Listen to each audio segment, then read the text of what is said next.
আজ আমি আপনাদের সামনে বলতে চলেছি বাংলার ২৫০ বছরের পুরনো ইতিহাস সাক্ষী নিয়ে দাঁড়িয়ে থাকা এক মন্দির নগরীর কথা। ২৫০ বছরের ইতিহাস মাথায় নিয়ে দাঁড়িয়ে আছে মন্দির নগরী বাওয়ালি। আজ তার রাজকীয় ভাব এবং অসংখ্য মন্দিরের সৌন্দর্য যেখানে মানুষের মনকে নিয়ে যাবে এক রূপকথার যুগে। আমরা জানবো সেই ২৫০ বছরের পুরনো ইতিহাস। কলকাতার খুব কাছেই মন্দিরে সুসজ্জিত একটি গ্রাম, ইতিহাসের গন্ধমাখা সাহিত্যিক রূপকথার প্রায় ৫০০ বছরের প্রাচীন গ্রাম এই বাওয়ালি। ১৬শ শতকের প্রথমার্ধে মহিষকুলের জমিদারেরা মুঘল সম্রাট আকবরের থেকে জাগির লাভ করে বাওয়ালিকে তাদের মূল কেন্দ্র পরিণত করে। তৎকালীন সময়ে বড় বড় ভূস্বামী জমিদারের থেকেও এই জমিদারের পরিমাণ ছিল অধিক। ইংরেজ সরকারের রাজ উপাধি দিতে চাইলেও এই মহিষী জমিদাররা তা নিতে অস্বীকার করেন। এই মণ্ডলের জমিদাররা প্রথমে রায় পদবী হিসেবে পরিচিত ছিল। বাসুদেব রায় হলেন মণ্ডল পরিবারের আদি পুরুষ।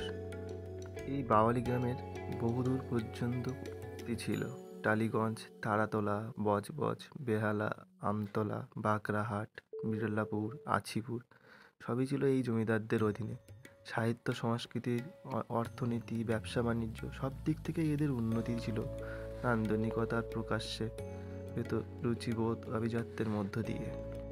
প্রথম থেকেই এরা শিবের উপাসক ছিল, কিন্তু পরবর্তীকালে বৈষ্ণব ভাবধারায় ভাবিত হয়ে রাধাকৃষ্ণকে কেন্দ্র করে তৈরি হয় এই বাওয়ালি মন্দির। সবচেয়ে প্রাচীন মন্দিরগুলির মধ্যে শিব মন্দির, তার পরবর্তী মন্দিরগুলি হলো রাধাকৃষ্ণের মন্দির। এখানে গেলে আপনারা দেখতে পাবেন রাধাকান্তজিউ মন্দির, গোপীনাথজিউ মন্দির, শ্যামসুন্দরজিউ মন্দির, রাধাবল্লভজি মন্দির, শ্রীজিউ মন্দির, মদনমোহন মন্দির, লক্ষ্মীনারায়ণ মন্দির, দোল মঞ্চ, তুলসী মঞ্চ, চণ্ডীমাতা মন্দির। এছাড়াও বাওয়ালি থেকে সামান্য কিছু দূর বাঁকড়াহাট কাজবাগানের দক্ষিণ ২৪ পরগনার সর্ববৃহৎ আটচালার মন্দির, দ্বিতীয় রাধাবল্লভের মন্দির। বাওয়ালি গোপীনাথজির মন্দিরের ৯টি চূড়া ছিল, এই কারণে এর মন্দিরটির আরেক নাম ছিল নবরত্ন মন্দির। কিন্তু মন্দিরটি বর্তমানে ভগ্নপ্রায়। এখন সংস্কার চলছে নতুন করে সেটাকে সুসজ্জিত করার জন্য। ইতিহাসে কথিত আছে স্বয়ং রানী রাসমণি বাওয়ালিতে এসে গোপীনাথজির দর্শন করেছিলেন এবং পরবর্তীকালে দক্ষিণেশ্বর বাওয়ালি নবরত্ন মন্দিরের অনুকরণ করেই নবরত্ন মন্দির তৈরি করেন। বর্তমানে যে মন্দিরে মা ভবতারিণী মন্দির হিসেবে পরিচিত, সেই মন্দিরের সাথে শিল্প, স্থাপত্য, ভাস্কর্যের নিদর্শন পাওয়া যায়। জলটুঙ্গি, জঙ্গলমহল, হাওড়াখানা, চিড়িয়াখানা, কৃত্রিম উদ্যান, বসতবাটি, পরীদের নগ্নমূর্তি, বাওয়ালির রথযাত্রা সবই ছিল বাংলার মধ্যে অন্যতম। ১২১৬ সালে মানিকচন্দ্র মণ্ডল ১৩ চূড়ার একটি রথ তৈরি করেন, লক্ষ্মী জনার্দন ঠাকুরের পুষ্পক রথ। সময়ের সাথে সাথে সবই আজ ম্রিয়মাণ হয়ে গেছে। গ্রামের মধ্যে শতাব্দী পার হয়ে যাওয়া বাওয়ালি উচ্চ বিদ্যালয় তার একটা অন্যতম কীর্তি। এই মন্দির চত্বরে একসময় স্বাধীনতা সংগ্রামীদের অনেক গোপন বৈঠকও হয়েছে। মহিষ জমিদারের কাছাকাছি বাড়ির অন্দরমহল নামেও এটি পরিচিত ছিল।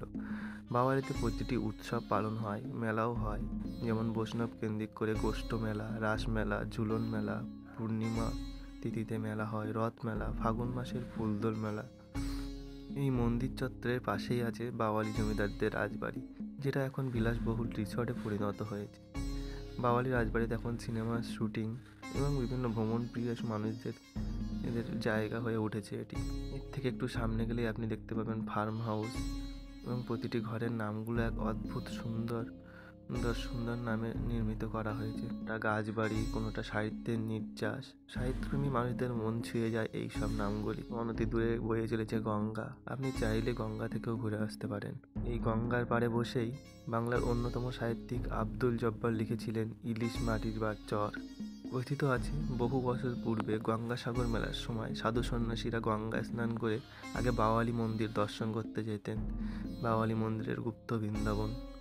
এছাড়াও কথিত আছে স্বয়ং মহাপ্রভুর আগমনের পর নদীয়ার বসন্তপুর থেকে বাওয়ালির জমিদাররা এসে বৃন্দাবনের সূচনা করেন।